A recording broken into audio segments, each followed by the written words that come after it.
ricetta di www.insiemeInCucina.it. Le crocchè di latte. Gli ingredienti per mezzo chilo di crocchè sono mezzo chilo di besciamella. Mi raccomando, seguite le dosi per ottenere un composto più denso. Acqua e farina bianca quanto pasta. 1 litro di olio di semi, sale e pan grattato quanto basta. In alto trovate il link per la ricetta della besciamella. Una volta fatta la besciamella, l'ho fatta raffreddare e messa in frigo per almeno un'ora. Iniziamo a fare la pastetta.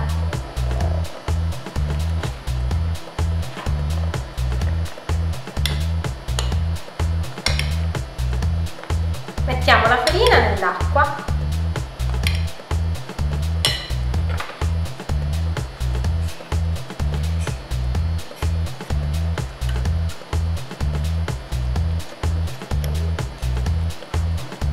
E facciamo un composto cremoso. Mettiamo un pizzico di sale. Iniziamo a fare la nostra crocchè.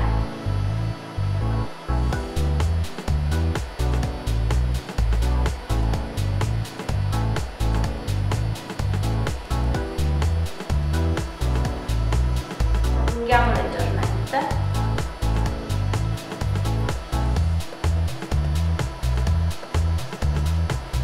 La buttiamo nel nostro pan grattato.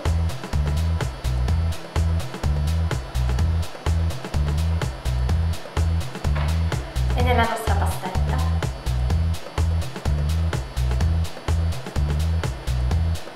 E di nuovo nel nostro pan grattato.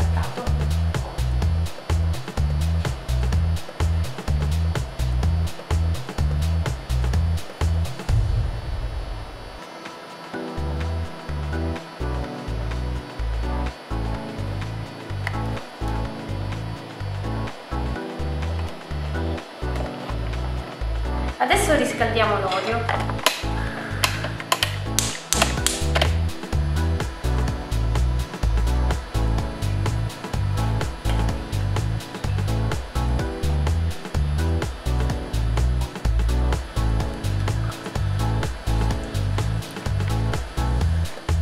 Iniziamo a friggere la nostra crocchè.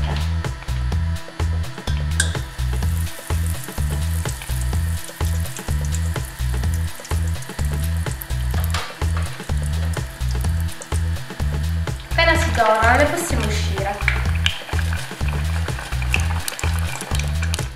E le nostre crocchè di latte sono pronte.